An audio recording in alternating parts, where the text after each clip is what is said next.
தங்கம் எங்கே கிடைக்கிறது? தங்கம் கிடைக்கும் இடத்தை சொல்லு. தமிழ்நாட்டில் எல்லா நகைக்கடையிலுமே கிடைக்கும். சின்ன நகைக்கடையிலேருந்து பெரிய நகைக்கடையிலேருந்து கடனுக்கும் தராங்க, சில்லறைக்கும் தராங்கன்னு சொல்லிட்டு அது ஒரு 10 நிமிஷம் பேசிக்கிட்டு இருக்கான். அவர் கேட்டுக்கிட்டே இருக்காரு, ஏன்னா நம்ம விலை அப்படி ஆகிப்போச்சு. ஏன்னா எல்லா தொழிலும் கஷ்டம் இருக்குது, அதில் இப்படி வேற பூத்துறாங்களே.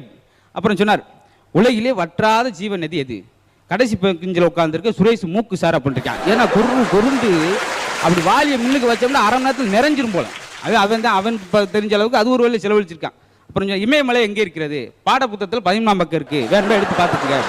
புத்தகம் கடை இருக்குது, புத்தகம் எங்கள் வீட்டில் இருக்குது அப்படின்ட்டு அது ஒரு பக்கம் எங்கிட்ட டென் பண்ணி போகிறாங்க, புரியமில்ல. அப்புறம் சொன்னார், நீ கணக்கில் புளின்னு சொன்னேன், கணக்கில் புளின்னு சொல்லிட்டு முட்டை மாதிரி எடுத்துருக்கேடா, புளி பதுங்கியிருக்கு, அது பாயிற நேரம் எப்போன்னு எனக்கே தெரியாது அப்படின்ட்டான். அவர் மறந்துட்டார்.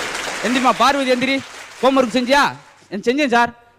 சொல்லுமா அப்படின்னு. காலையில் 5 மணிக்கு எந்திரிச்சு ஆஹா சாணி எடுத்து வாசல் தெளித்து கோலம் போட்டு அவர் கேட்ட ஹோம்ஒர்க்கு வீட்டு ஹோம்ஒர்க்கு